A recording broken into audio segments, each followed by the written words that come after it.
Forget everything you think you know about prison. This isn't a story of loss, but of unexpected gains. For over a decade and a half, I was a student in a school without walls, a place where the lessons weren't written on like chalkboards. They were pretty much etched into silence, survival, and self reflection. There was no syllabus, no graduation ceremony, none of that. And no one volunteered to enroll into any of these classes. But there was an unseen curriculum. Now, this curriculum taught me resilience when comfort wasn't like readily available for me. It taught me how to use my resources when I didn't have them. And it also taught me a perspective on life's true challenges that no classroom could ever duplicate. This episode isn't about romanticizing prison. It's about telling the truth. Because if we're serious about transformation, reentry, and human potential, then we have to talk about what incarceration actually teaches, whether society intends it or not. So prepare to have your understanding of adaptation, of resilience, and of human capability profoundly reshaped. Welcome to Fiction.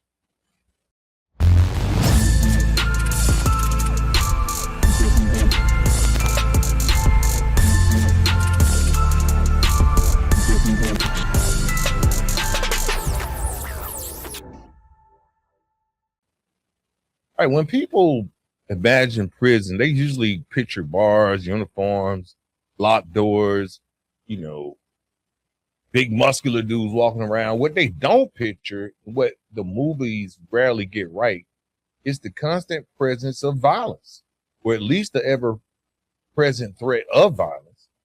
Not always like explosions, not chaos all the time, but tension, just unseen tension. It's like a low hum that never turns off. From the moment you arrive, your senses kind of have to recalibrate. You're listening different. You're watching things different, measuring every space, every face, every movement. It's on your mind. Because in prison, violence doesn't always announce itself loudly. Sometimes it shows up in a stare that, lasts a little bit too long, a rumor that might be moving through the whole prison yard, a sudden silence where there used to be noise. And early on, you learn a brutal foundational lesson. First of all, mind your business. You don't have to participate in violence to be affected by it. You might witness fights over respect, over debt, over nothing that would make sense outside of prison, but is law in prison. You might hear about stabbing secondhand. Some names got whispered, vague details of stuff, but the consequences are very real. I've seen people removed from the dorm and never see them again. They just came and got them. That reality shapes behavior very fast. You learn where to stand, where not to sit, who to sit with, when to speak, and more importantly, when not to speak. This invisible classroom starts teaching immediately. First lesson is awareness. So we're going to talk about that. That's the first lesson. You learn that ignorance isn't innocence. It's vulnerability. If you act like you're ignorant to the fact of something, you could be pretty much, a mark, right? You learn that pride can escalate a situation faster than fist ever could, and that's part of the survival. It isn't about being tough, the toughest person in the room, but the most disciplined person. And this is where stereotypes fall. They fail. They fail us and they fall to the wayside when it comes to that. Now, for me, I think while there is violence in prison, there's also an intense culture of avoidance, containment, and self-control among people who actually understand the cost of chaos. You start to recognize that many incarcerated men are actively managing themselves every day, not because they're saints, not because they're perfect or trying to be perfect, but because consequences are most oftentimes heavy and immediate in this environment. And then there's the shock of adjustment, right? You've been living out in the world. Your body reacts before your mind will ever catch up. You start sleeping light, right? Muscles stay tense. You already always on go. And this is part of the reentry process. This is something that I had to unlearn, that I'm still grappling with, not to be so tense and ready to go all the time. This is not a motivational boot camp. Prison is not. It's about stress adaptation. And over time, you realize something unsettling. You realize something that's really unsettling is that the environment doesn't reward emotion. It pretty much punishes it. So if you're mad, you're going to get punished. You can get into a fight. You're feeling lonely, then you could be a victim of some type of crime. Right? So it kind of pushes emotion away, pushes it all away. And then when you're trying to readapt, when we're talking about the conviction fiction, because most of us are going to return home, hopefully. Like all of us will have to adapt to this new way of things of working and living, being in a relationship. So very important that you understand that this is why you feel that way, because the prison environment doesn't reward emotion. It's not a place that you need to have emotion. Anger doesn't make you powerful here. It makes you predictable. Like, oh, you know what he's gonna do. You know, fear doesn't make you weak, but showing fear can carelessly make you a target. So the lessons that you have, they become internal. You learn to regulate facial expressions. I hear all the time out here that somebody told me I have like a resting face, like I'm just like stoic, you know, like I'm angry, but hey, I'm just chilling. You know, you learn to neutralize tone and slow down to reactions. That's not taught in classroom, but it's learned quickly in prison. And this is where I want to be very, very clear. Acknowledging this reality is not glorifying prison or saying that this is normal. It's naming the truth, because prison doesn't teach these lessons because it's wise or intentional. It teaches them because humans adapt when survival is on the line.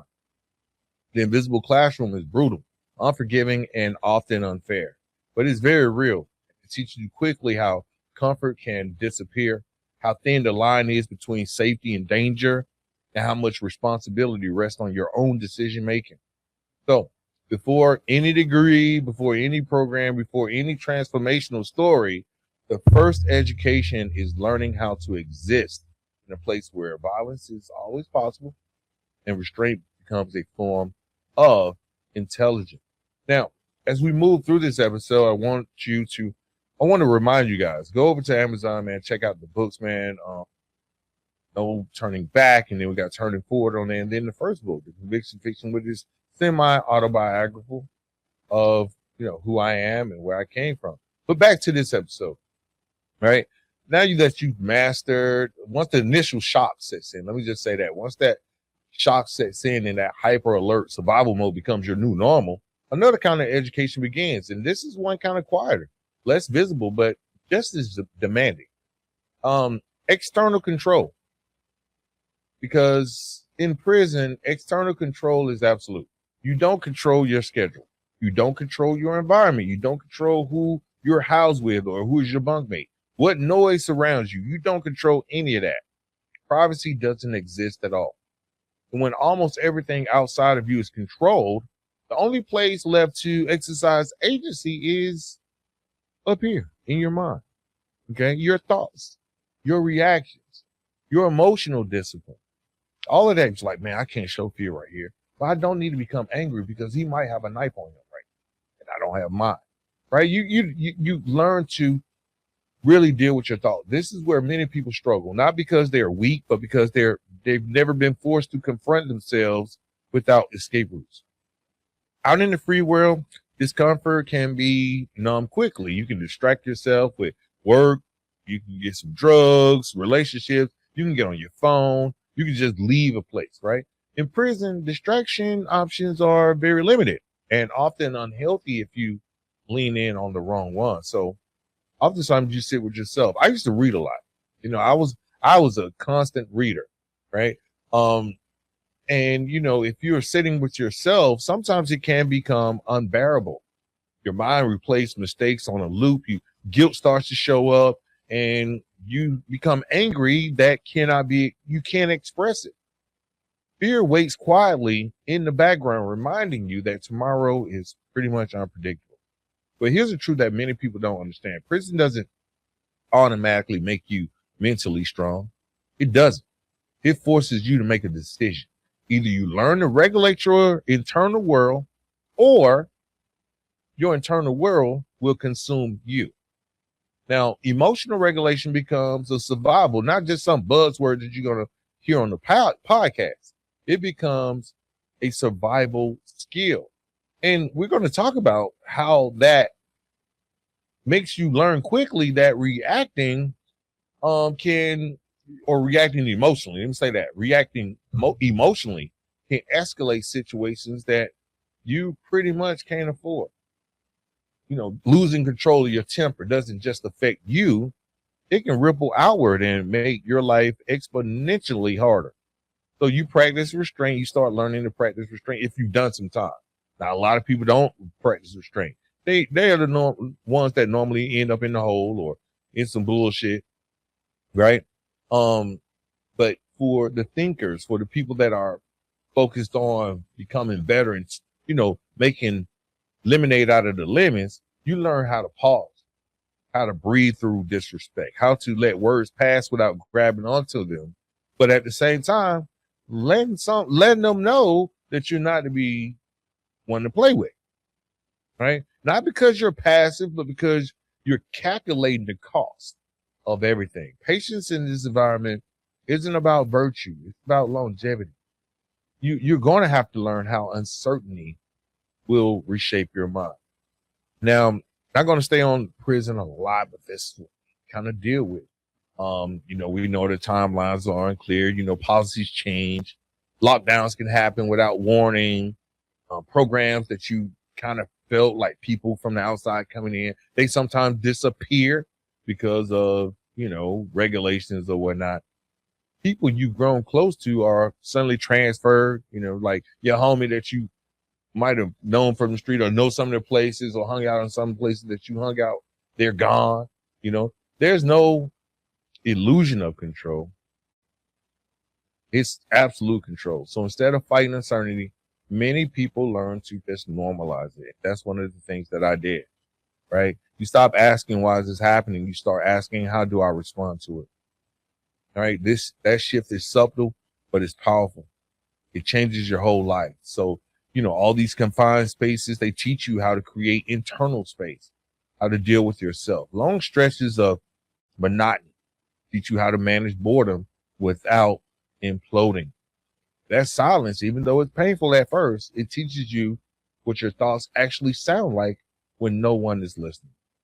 And over time, self-awareness sharpens. You begin to recognize that your triggers are there and you start to deal with them before they explode. You learn what environments drain you and which ones stabilize you. And that's the skill that I am exercising right now with people that are in my life, even family members. You recognize like what takes away from you and which ones actually support you. Now those patterns, they're your own behavior, and they were invisible before incarceration forced you to actually slow down. And that's the uncomfortable work. That's what we talk about in this podcast, because there are no certificates, no instant validations, none of that. When you're dealing with yourself, it's all foundational, not for clickbait. That's what this show is not about. We're not trying to just get you on here to, glamorize in prison, or this is all the awful things. We want you to deal with yourself, because once you've learned to sit with discomfort without self-destructing, once you've learned how to regulate your emotions under constant pressure and know how to get rid of those elements that are putting pressure on you, once you've learned that, your thoughts don't have to dictate you carry that skill everywhere. Prison didn't teach this because it wanted to rehabilitate you. It taught it because human beings adapt when survival requires mastery of self. And while that environment is harsh, the lesson is transferable. You can take that out here on the street. I'm telling you, I see it every day even in my own personal life, I have to use this, right? So if you can manage your internal landscape when everything is stacked against you, you can manage it anywhere. That's the unseen work. That's the quiet discipline. That's the internal education that no one sees, but everyone depends on. Everything depends on that, right? So with that being said, man, let's talk about the strategic coexistence, because when you're in prison, you around some people, right? Right. One of the most misunderstood realities of prison life is this: that you're never really alone. Like how you live, whether it's in an open dorm or a cell, it fundamentally shapes how you learn to coexist. In an open dorm, of course, there are dozens, hundreds of people around you sharing the same space. There's bunk beds everywhere, constant movement. It's a noise that never. If one, I can remember being in open dorms and it had to have been like 10 people snoring at the same time, right? You can't get no sleep like that. There's no door to close, no place to fully retreat. Your life unfolds in public. Every cough, every argument, every fart, every emotional shift is witnessed. Now in the cell, it's a little bit different, but no less intense, because now you're sharing it with a person, sometimes two, where your personalities, habits, traumas, and coping mechanisms, they're going to collide daily. Then they use the bathroom right there. There's no avoiding conflict in either setup. You only learn to manage it. Now, open doors teach you situational awareness at scale. Like you learn to scan a room without staring. You can be looking at a wall, but you see everything that's going on over there. You can hear tension before it turns into noise. You notice when the energy shifts. Like if it get really quiet, after it ain't no more laughter. When people start grouping up differently, those movements suddenly become purposeful. Because in an open dorm, trouble doesn't always start with it. It never does. You might not be involved, but proximity alone can pull you into consequences. Like some go down, and you learn positioning, right? Because you might have had an issue with somebody else, but somebody else getting fighting over here, that's a distracting to you. And then that person that you had beef with might come over there and try to get you, right? Where you sit, where you sleep, man, who you been talking to, right? And they'll naturally assume you might be talking about them or whatnot when you and somebody having a conversation that's totally not even around whatever beef that may be going on. Now, in contrast, cell life teaches you intimate negotiation. You're sharing inches, not yards, and space becomes sacred. Right? Like respect becomes non-negotiable. You're in the same cell with this person. You learn how to set boundaries without being hostile. How to address issues early before that resentment starts to build up, or like many people, hey, like I can't live with that dude, get him up out of here, right? Cellmates don't have to be friends, but they must be functional, okay? And that's something that's hard because you're never alone when you are in this environment, even though you might feel it. And that's that lesson many people never learn outside prison. Both environments demand emotional intelligence, but in different ways. In open dorms, you master observation. In cells, you master communication. In both, nonverbal language matters more than words. So a look can escalate or de-escalate something. Your tone can shift outcomes faster than any content or anything that you say. And silence, now that can be either protective or it could be provocation. Trust operates differently, and there are no informal, with the informal economies everywhere built not on money but on consistency and zooms and whams. Who keeps their word, who returns what they borrow, who minds their business, all of that becomes currency. That's reputation. You learn quickly that talking flashy invites attention that you may not really want, right? You saying what you did out here on the street or what you did when you were on the street, and now people gonna like see, okay, what you in here now, what are you gonna do, right? Alliances that you form, not through bravado, but through predictability, are key to your success. And then There's coexistence across differences, different backgrounds, different offenses, different beliefs, different levels of emotional maturity. All of that you're dealing with. You learn to work with people you would never choose in freedom. Not to become them, but to survive alongside them. That skill alone is transformative. Another skill. It forces adaptability in real time. There ain't no HR department you can go to, no mediator or neutral ground. You solve problems with what you have. Self-control, awareness, timing, and restraint. And when people talk about street smarts or people skills, they often overlook where those skills are forged most intensely. This isn't about manipulation, it's about precision. And knowing when to engage, when to disengage, when to speak, when not to speak. And that's pretty much a couple of the lessons that you learn, right? So with that being said, we're almost 20 minutes into this show. I definitely want to get into the reentry part of it, because those are the dynamics that we have to get, because that's what the show is based on, right? Once you out. Okay, so the moment people talk about release, they usually talk about freedom like it's the finish line. The gates open, got your paperwork signed, fresh air, new beginning. But reentry isn't a finish line, it's just a collision. And when that unseen curriculum doesn't stop at the gate, because it really doesn't, that's when the real test begins, because the world you return to doesn't move slower to accommodate your adjustment. It moves faster, louder, less forgiving. Technology has advanced, social norms have shifted, expectations are immediate, and grace, well, that's pretty much absent. Now, here's the paradox that I found out. Like, when I came home, I think I was probably mentally stronger than I had ever been, but I was still vulnerable more so than I ever felt. Because, we are taught structure through restriction. And when you come home, that demands structure without enforcement. Right? You got to do it yourself. There's no count times, no lockdowns, no external discipline, none of that. If you don't build internal systems inside, the freedom outside can overwhelm you fairly quickly. But for those who did absorb the curriculum, those that did learn, something unexpected shows up. And that's transferable competence, because prison forces meticulous planning a lot. Like, you don't move impulsively. You kind of think through consequences before they're there.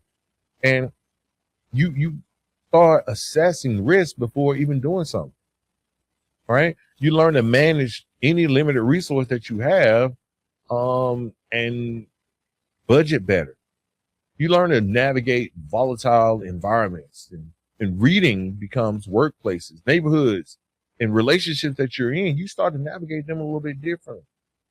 You try to avoid unnecessary conflict and use that as an emotional intelligence trait. So in prison, excuses don't protect you. On the outside, they don't either, but society pretends that they might, right? You learn how to move deliberately. I had to learn how to build routines without being supervised, how to protect my own energy and time. Like, they were scarce. Like, they are scarce. When there's a reinvention in your life, and after prison stripped you away, of whatever freedoms you have, those labels will remain with you until you are forced to ask yourself, who am I? Everything is gone. Reentry asks different questions, like, who will I choose to be when everything is possible, but nothing is guaranteed? And for real, guys, this is where entrepreneurship is built. This is where you become business owners, but not because people romanticize hustle, but because prison taught them how to create something from nothing, how to think laterally, how to solve problems without permission, and how to adapt when systems don't work for you. And that same environment designed to break initiatives accidentally trains you how to be proactive. Let's be clear. This isn't an automatic advantage. Reentry is unforgiving. The stigma is real. Systems are fragmented, and support can be inconsistent. But the pressure to prove that you've changed can feel like an endless cycle. For those who have mastered internal discipline, emotional regulation, and strategic decision making, reinvention becomes possible. Not easy, but it is possible. Now, prison may have confined the body, but for some, it trained the mind to survive complexity. And that's what reentry demands the most. Okay, so use that unseen curriculum. If you're in prison right now, or if you have been out for a while, we want to make sure that you understand that unseen curriculum can actually help you. So without any further ado, I want to thank you guys for joining the Conviction Fiction today. Freedom isn't just about walking out of the gate, guys. We always say that. It's about what you carry with you when no one else is watching.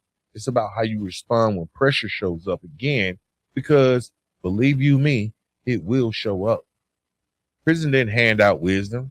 It basically forced you to reflect. And those lessons learned inside about restraint, awareness, adaptability, and self-governance don't belong to one group of people.